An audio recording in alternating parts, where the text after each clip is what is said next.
Hello, welcome to Spotlight, a hotbed of artistic activity to get your creative juices flowing this Valentine's Day. Spotlight, brought to you by the Isle of Man Arts Council. Entering stage right this week and backed by popular demand after its incredibly successful debut is Fenella Beach's Drag Brunch. The Isle of Man Arts Council wants to help bring your creative dreams to life.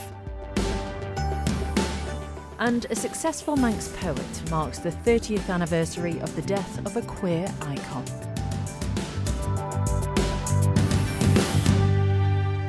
Good evening, my friend. Thank you very much for keeping me company tonight. Grab yourself a brew, settle in, get comfy, and just let the arts gush over you this Valentine's Day night.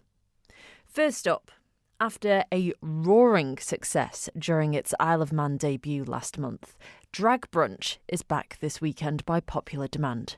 This time round, it's a Valentine's Day edition and it's taking place at Kiki's once again and will feature performances by local drag queens.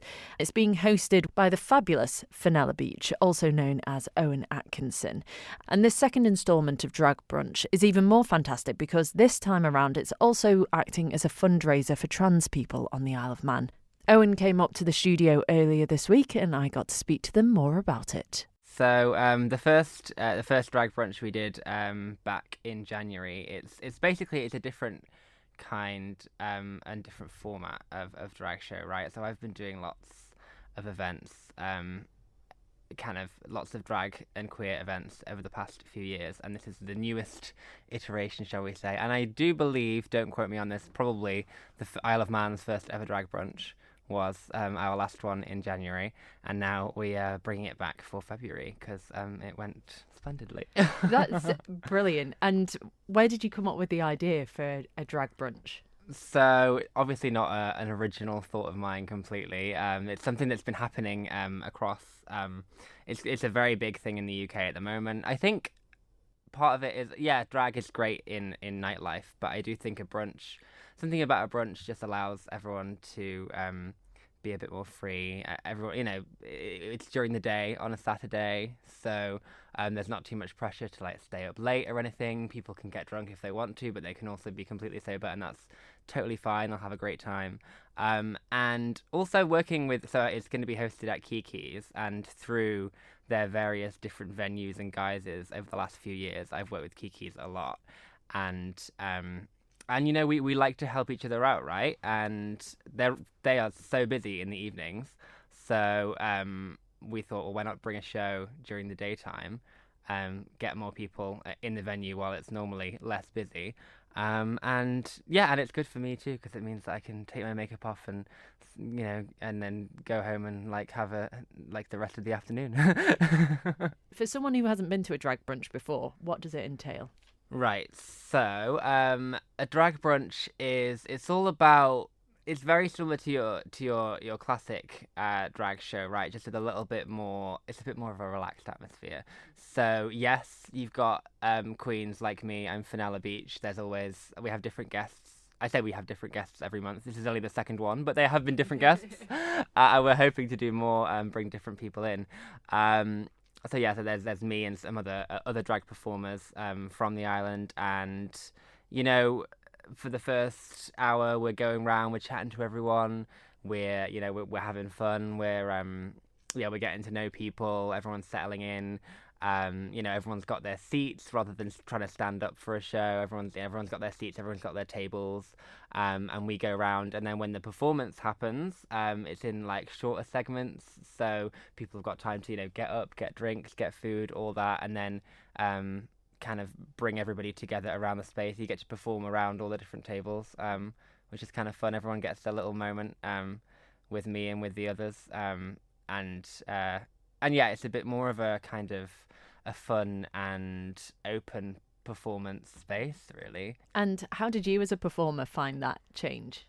I've been finding it really fun, actually. It's nice to really get in there and see people, right? It's different from, say, kind of a theatre style show because, obviously it depends on your setup, but I've done drag on the Gaiety Theatre stage, for example, and that was fabulous in a different way. Obviously, the number of people was immense, and it was a really excellent experience. But you're there on the stage, the lights are in your face, and you can't see a single person, right? Whereas this time it's like I'm with everybody. I can see reactions. I can play off people's reactions. And, there's less scope for like standing in one spot facing one way. It's theatre in the round, if you will, which I'm sure other dramatists will understand. But yeah, it's a different approach, but it's fun.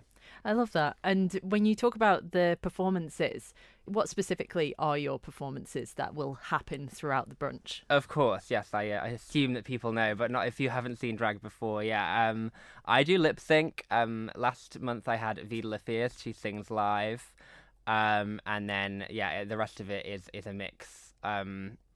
Vida is the only live singing queen I know of on the island. Everybody else is lip syncing, but you've got lip syncing, you've got dance, you've got some choreography sometimes, you've got like a little bit of audience interaction as well. We also do, as well as the performances, we'll do like games, and like we have a raffle as well, and it's raising money for trans people who are on the island and who want to help with medical transition. So yeah, it's fabulous that we can bring that in as well.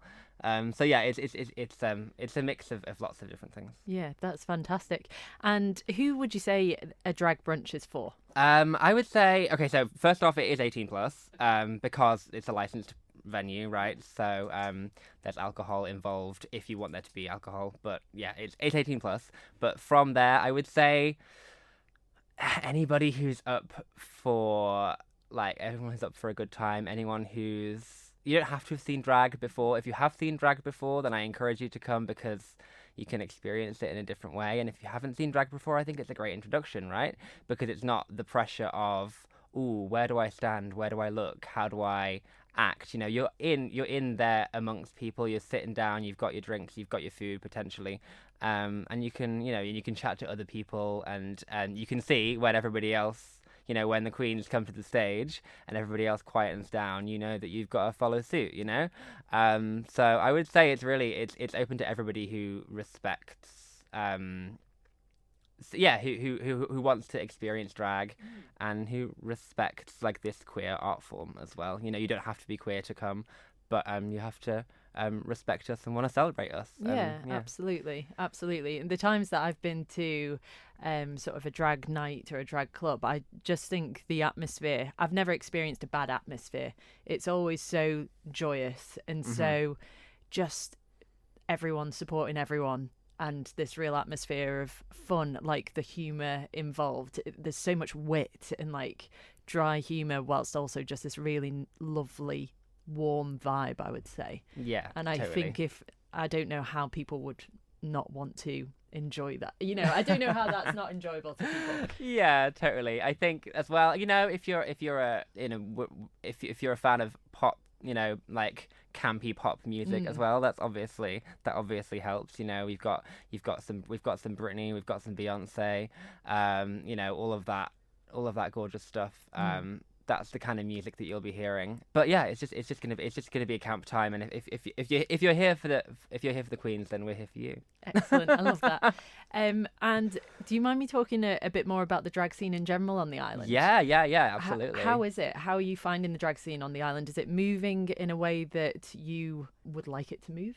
Absolutely, yeah. I think that the drag on the island is just getting it's just growing and evolving, right? So for me personally, with this show, I've been doing a lot of evening stuff, which is great. And I've been doing actually drag race viewing parties up until about maybe 6 or 7 months ago, and that was at Moonlight, which is this venue also owned by the people who run Kiki's, and that was really great. But that was on a weekly basis, right? And it was during the week as well. It was on a Thursday night, which is fun, but it's not always accessible to people.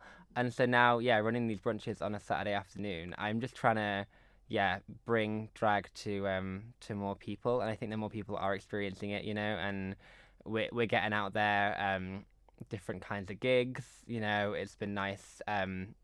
It's been really good to see.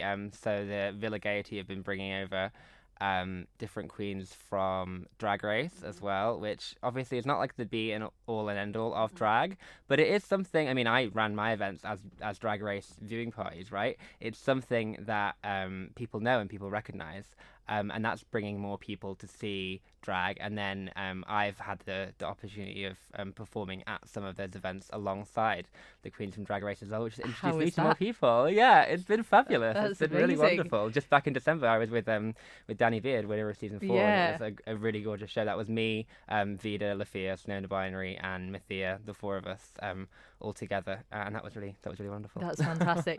And I think the way you're sort of trying to grow the scene on the island is actually really clever by doing different sorts of events that will target different sorts of audiences. And like you say, Drag Race isn't the be all and end all of drag, but it's so mainstream and it's so broad, so many people watch it, that's a really good starting point to get more people involved in drag on the island, I would imagine. Absolutely. Well, it's something that people know, it's something that people recognise, it's accessible to a lot of people, right?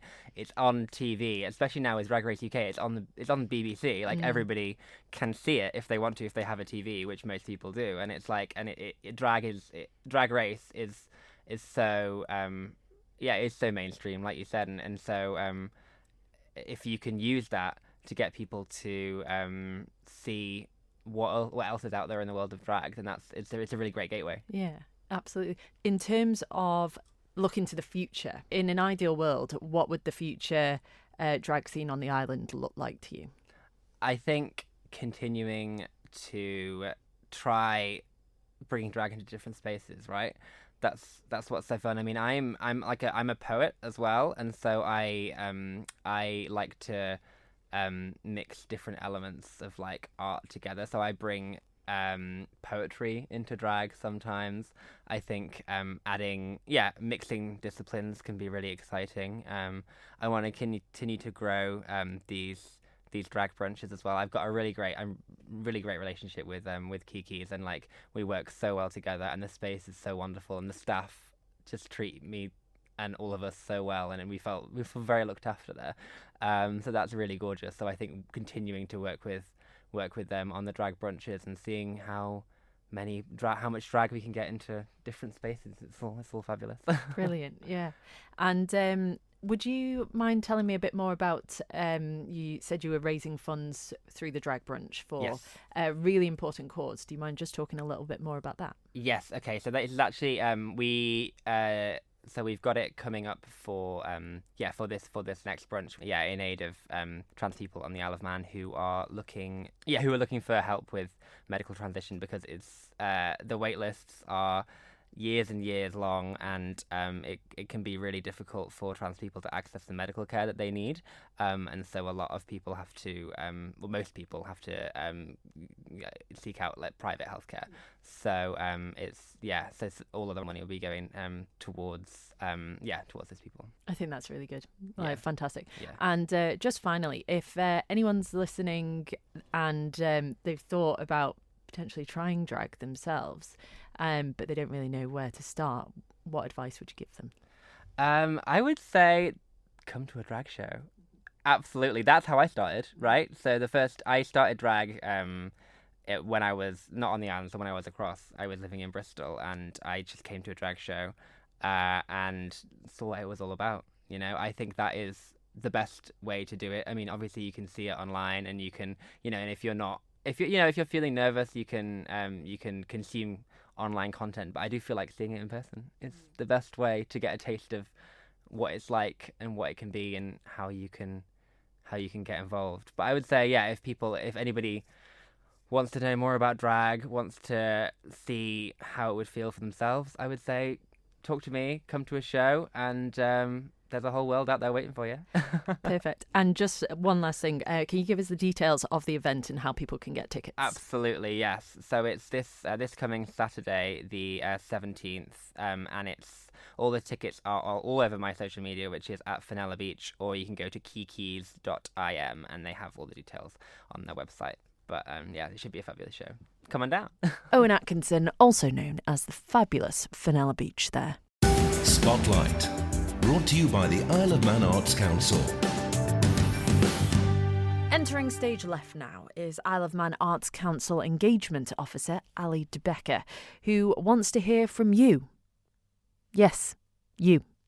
I am speaking to you. Because say you've really wanted to get a stand-up comedy circuit going on the Isle of Man, but you just can't afford to bring comedians over to teach comedy to locals. Or you've potentially been sitting on a, no doubt, award-winning interactive musical, all done in mime, but don't have the money for the venue hire. Or maybe you actually want to make a life-sized replica of the Isle of Man out of paper mache, but you just don't know where to start. Well, you're in luck, because in all these cases, the place to turn is the Isle of Man Arts Council. We've just recently had our first funding round for 2024 close, which was a very busy and popular one. So mainly focusing on that at the moment throughout several times during the year. But mostly recently, it's just us telling people about what's going on in the creative community. And we have a Facebook group, Isle of Man Arts Council What's On Where, which is getting very, very busy. I'm struggling to keep up with the members' requests and people adding their events on and onto our website as well, which we're trying to get people to upload and tell us about your event and talk to us. So yeah, at the moment it's more, apart from funding at the moment, it's basically shouting out about everybody in the creative community. Yeah, that's brilliant. And I think sort of, as you say, getting people to flag stuff to you, because I think that's a great way to do it, because obviously you're so inclusive and you want to promote all different art forms, but you as a single person can't do that. So it's important to emphasize that, like, you want to promote people, but they need to come forward to you. Oh, definitely. It's even if you're a well-established project, or you're a well-established group, or community play, or anything like that, and you have been going a long time, there may still be a lot of people who don't know about what you're doing and when you're doing it and where it's going to be. And even if you've not received Arts Council funding, that's what we're for. We're for the creative community to tell everybody, look how many amazing things are happening in the island. And on the topic of the funding, you obviously want to make people more aware of that. You want people to come forward. You want to help people put on their creative dreams, essentially. So for people who aren't aware of what you offer, how can the Isle of Man Arts Council help? So we can help with travel grants, just normal grants, so getting to and from the island. We can help with artists who want to put on workshops, big events, projects, ticketed events. We can help with underwriting for things like that. There is so many things that we can help with. We've recently, probably in the last, I think, 12 months, I'd probably have to check on that though, we've had new funding streams come in. So we've got the Creative Industries fund as well, which is very, very popular. And also our Short Film Fund, which we're seeing gets busier and busier each funding round, which is great to see. But there's been a demand for it, so we're reaching more people each time. I remember years ago applying for funding actually to put on stand-up comedy nights. Wow. Yeah, and ended up putting on 3. The first one and the third one were like sold out nights. The second one was annoying because the weather was so bad, 2 of the comedians couldn't come over. Oh no. But the point was that I'd worked for a lovely guy called Maddrell in London who ran a comedy club, and I just wanted to introduce the island to excellent stand-up comedians, especially like female as well, because I feel like it's a male-dominated industry, but who have been on the UK circuit and are brilliant, but because they're not on Mock the Week or Live at the Apollo, you don't see them. And it was brilliant, and I couldn't have done that if it wasn't for the funding from the Arts Council. So I would like to just say, if you've got something you want to do, definitely apply, because it was such a buzz to see people enjoy that night, so thank you very much for that. Yeah, that's great. And another, an example of another different kind of creative project that's being funded. The different applications that we see come in, and even if people aren't successful, we're still able to help them, get in touch with people who can help them and who can maybe introduce them to other people who can help them put their project on, or who can help them do with their design work. Or so there's always a relationship that's kind of built between us and applicants, which we want to try and nurture and help grow within the creative community, because there is so many people here that either know somebody or they don't know somebody, and it's kind of once that door's opened, it's great, because then people come back and say, even if I wasn't successful, I've still managed to meet people who've been able to help me, which is always great to hear. Yeah, that's brilliant. Do you have any other sort of examples from successful applicants? Oh, there's a big long list. So recent ones we've been funding. Last year we funded quite a lot of bands travelling to the UK. So we funded Call Me a More with their tour. Some punk bands and thrash bands, they went to the UK for the first time and visited festivals. So they're flying the flag for the Isle of Man in the UK and that kind of scene. Very as cool. Well. And we get you get the Manx Bard and the Youth Bard, and we're happy to support them. And it's, as with the stand up comedy that you put on, we've got thrash bands, punk bands, and then we've got the Manx Bard as well. It's a huge array of talent. It is, and I do think that the Isle of Man Arts Council, I think back in the day, people used to assume that it was for sort of, for lack of a better phrase, high art kind of thing, and elitist. Yes, there we go. Thank you. Yes, and now it's so inclusive and it's so diverse and it's just all encompassing, and I think that's brilliant. That's great. It's great to hear that. That's the message that we're conveying to people. It's not art is for all. It's for everybody. And we are trying very hard to make people feel included and, keep it diverse as well. If there is someone who's a first timer that would like to apply for funding, how do they go about doing that? The best thing that they can do is visit the website. People can reach us via iomarts.com. And there's a contact form on there that they can contact us with, or they can give us a ring, 694598. If you've not applied to us before and you're not sure about what you think may be a good idea, or it's just something that you've thought about talking to somebody about how you would even do an exhibition. I spoke to a lady this morning on the telephone who was wanting to put a photography exhibition on, but she wasn't sure because she didn't think her work was good enough. That's the kind of people that we want to encourage and help. And how about tell people how they can go about doing these things, and how they can get in touch with people to hire a venue, what costs that we can cover, and other photographers that they can talk to as well. It's not just an application form, it's coming in and talking to us. And she wasn't aware that all of these things were available to her. She just kind of rang up off the off chance and, I don't know if you're able to help. And of course she left the phone conversation with, I've got lots of choices now, and that was great. And that's the kind of first time person that we want to talk to and help as well. But yeah, if it's your first time that and even if you're thinking about applying, just pick up the phone or drop us an email, and we'd be happy to chat. We're on a podcast, so we Yes. might as well chat about another podcast. Yeah, keep the creative chat going. Exactly. And the Isle of Man Arts Council has its own podcast. It does, and it was in a bit of hiatus for a while. It's called Island Artcast, and you can listen to it on every single streaming platform. But even if you're not on any streaming platforms, you can still listen to it via our website, iomarts.com. And we have a new host. Thankfully, people will be pleased to hear they don't have to hear my voice going on and on and on.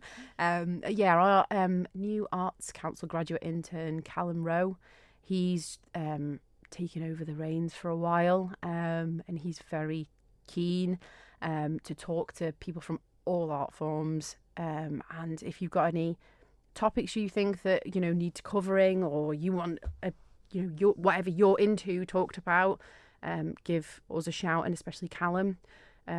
He's got a very busy time, I think, ahead of him with him hosting and creating that. But yeah, so yeah, the latest episode is out now. Isle of Man Arts Council Engagement Officer Ali DeBecker there. Spotlight, brought to you by the Isle of Man Arts Council.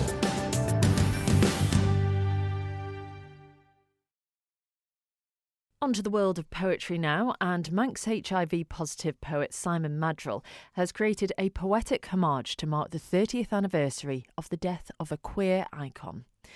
A Finger in Derek Jarman's Mouth is a poetic tribute to Jarman's inspiring legacy, spun from the multicoloured threads of his extraordinary life. A Finger in Derek's Mouth is being launched as part of the Forum Plus Camden and Islington LGBT History Month celebrations. I got the pleasure of speaking to Simon earlier today. Yeah, well, I mean, it's funny. A lot of people don't remember or know about Jarman because he lived between 1942 and 1994. And he was almost everything, really. He was a writer, an artist, a queer and AIDS activist, a designer, a filmmaker. And in his latter years, he became a gardener at Prospect Cottage in Dungeness. So after he was diagnosed with HIV, and he was one of the first sort of celebrities, if you like, in the UK to talk about being HIV positive, which was back in late 1986 when he was diagnosed. So that in itself was quite a groundbreaking thing. And then his final film was a film called Blue, which was simultaneously broadcast on Channel 4 and BBC, and it was a blue screen, which is actually the colour that he was starting to go blind because of age-related illness. When your eyesight starts going, you may have had one of these special eye tests at an optician's, and they flash a light in your eye. I had one a few months ago, and all of a sudden I shouted out, "That's it!" I went, "That's Derek Jarman's blue. That's the colour that you see when you have that eye test," and that obviously is the colour that he was seeing as he was losing his sight. So it's a very very brave film in that you literally just see a blue screen for 90 minutes and have voiceovers of people, including Tilda Swinton, who was a very good friend of his. But he was remarkable man. I mean, again, you're probably too young for the 80s, but I'm sure you'll know quite a bit about 80s music. I mean, he did about a dozen pop videos during the 80s, including It's a Sin for the Pet Shop Boys, God Save the Queen for the Smiths, and other videos for those artists as well. So he's popped up everywhere in terms of his influence. Yeah. I mean, the homage, as you described it, that I've written about him focuses a lot on Dungeness. I mean, for those that don't know Dungeness, it's the driest place in England. It's a whole vast shingle beach, of which, of course, we've got a number in the Isle of Man's the same. He bought this cottage there after his diagnosis, facing Dungeness Nuclear Power Station. Out of that environment, he created this incredible garden. Created a garden out of nothing, sculptures and all sorts of things. And thankfully, that garden has been preserved by the Arts Fund and is a place you can go and visit. That's brilliant. You touched on your poem, A Finger in Derek Jarman's Mouth. Will you tell me a little bit more about it and maybe a little bit more about the name? It's such an intriguing name. Out of all of those things that Derek Jarman did, he was probably least accomplished as a poet, and he wrote a poetry collection called A Finger in a Fish's Mouth way back, and he absolutely hated it. And he didn't want it to be. It was published in very small numbers, and his companion Keith Collins found it on a shelf and decided after Derek Jarman died that he would actually get it published, and it was republished by a publisher now called Prototype. I think they were called Test Centre at the time, and they did a 700 copy thing of it. So the title of this was inspired by his A Finger in a Fish's Mouth, and what I thought I would do was, with that poem right up front, was basically to look through the whole of the book and find phrases that I particularly loved, and then arrange them in a sonnet for him. There's actually one line in that poem that isn't from his book. It's one I made up, but the rest of them are their phrases from A Finger in a Fish's Mouth book. Well, it sounds like you admire him greatly. So how was that process putting together that work based on his previous work? Yeah, I mean, it's I mean, if he was still alive, of course, you wouldn't dare write something like this. But I mean, I think rearranging his exact words, and some of the poems are poems of stories that he's told and such like as well. So, and some of them are based on two scenes from his film War Requiem, and many of them were me really diving into books by him and about him, and looking at a lot of the photographs of the garden and the plants. And it's like having a bath with Derek Jarman, isn't it? But you know, trying to submerge yourself in the things that inspired him Yeah. is a very satisfying process. You know, another queer icon of mine, Neil Bartlett, you know, he described the collection of Simon Maddrell is a poet who knows Derek Jarman's work both intimately and deeply. And in this new collection, he has taken words from Derek's diaries, images from films, and colours from that famously wild and stony Dungeness garden, and re-edited them into a loving, furious, and gorgeously queer act of homage. Oh, that's lovely. Couldn't say it better myself. No, yeah, that's a gorgeous description. That is lovely. So Camden and Islington Council do a whole massive programme of to celebrate LGBT History Month, and it's coordinated by a charity called Forum Plus, who basically support LGBT plus people. Well, they provide a whole range of services, but primarily support for people who've received abuse and threats and all of those sorts of things, legal support and such like.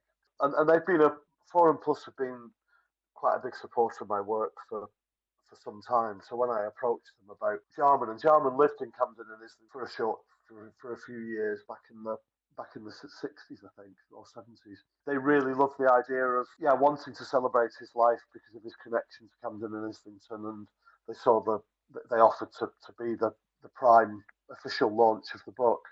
And you sort of like sit there and say, oh yeah, we'd like to find one of his films as well. It's sort of like, and then you know, and if you sort of said, Simon, what would be your dream launch of this book? It would be showing Derek Jarman's film Blue with the launch, and that's what they pulled off. Oh, amazing! Because the middle of the book is like a 4-page poem, smack in the centre of the book, called Blue, and it is blue, and it's covered in the words blue, but it's also scattered with words that come from the film, and words and synonyms for blue, and the flowers that he grew in his garden that were blue, and such like. So sort of blue is very much a big theme of the book. So the fact that we're actually going to have the launch with a screening of that film, which is rarely seen. Oh, that's fantastic. You know, it's a real honour and a real privilege. And that's happening on the 19th, is it? Correct, which is the 30th anniversary of his death. Is it open to the public, or is it an invitational situation? No, it is. It's on waiting list already. The tickets are gone for that. And equally, I've got another launch the day afterwards on the 20th at Queer Circle, a big LGBT arts centre in Greenwich, which is also on waiting list. We have a performing with Neil Bartlett on the Thursday, the 22nd, at an LGBT bookshop called The Common Press. And then the following Thursday, the 29th, I'm at the HIV charity Positive East with Jonathan Blake, who is another person. He's my next. I shouldn't really describe a person as a project, should I? But him and I are working on a poetic biography of his life, because he was one of the first people in the UK to be diagnosed with HIV. Oh, wow.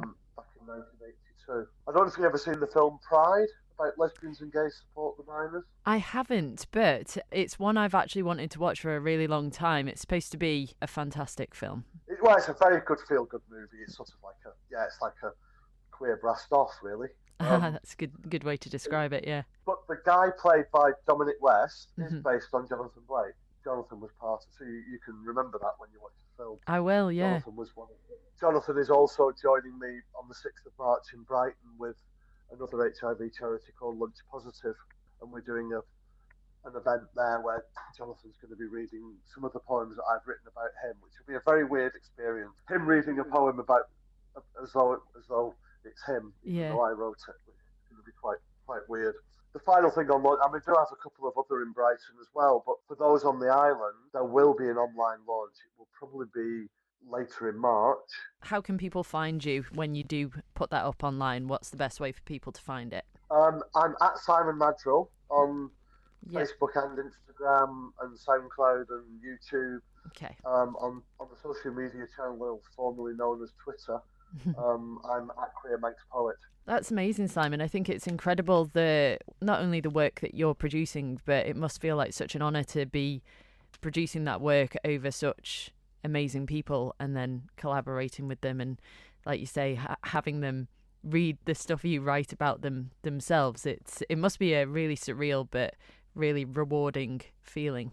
Yeah, I'll let you know what it feels like. He's not done it yet, but well, I mean, I know he loves the poems, but yeah, I mean, I think for me it's very important. I mean, my first book was about my own queer experience, but I think, from a wider perspective, particularly because of the way in which the global epidemic of HIV/AIDS affected, the British Isles during the 80s and the 90s. Yeah.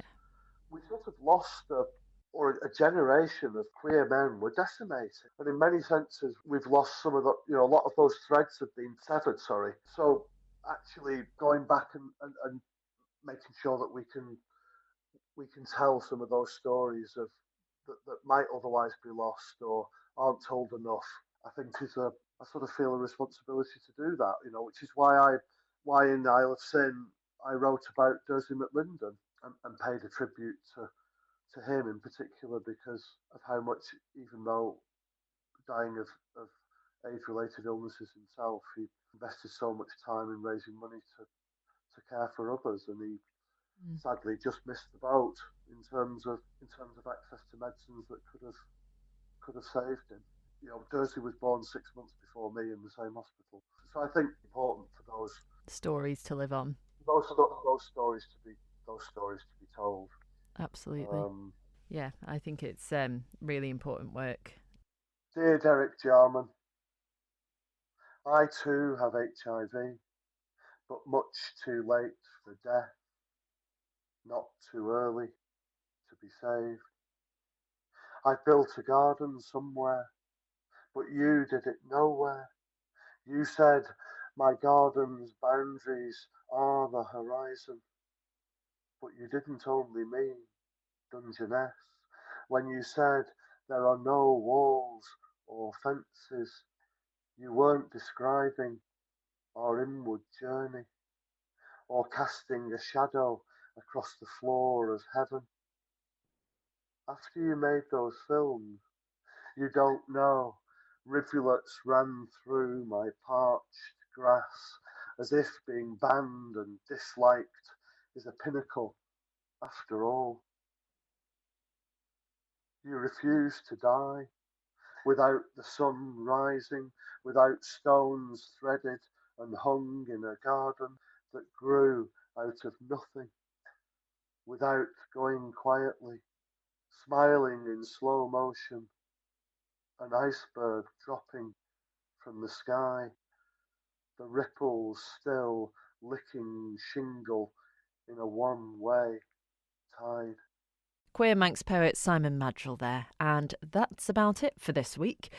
Do remember to get in touch with any creative artistic endeavours you may be involved in planning or hoping to create or want to shine the spotlight on, be they theatrical, musical, literary, ceramic, sculpted in drag, on film, mime, social media, or any of the others I have most definitely forgotten. Just email me at spotlight@manxradio.com, or if you'd rather direct message me, you can do so at rhianevans@manxradio.com. Rhian spelt RHIAN. And don't forget, if you want to hear anything again, just head on over to manxradio.com and download the Spotlight podcast and listen wherever and whenever you want. And I shall leave you to your Valentine's Day evening. Remember, today isn't just about romantic love, it's about love of all kinds. Be that family love, friend love, self-love, or your love of the arts. So, whatever love you're celebrating, happy Valentine's Day, my friend.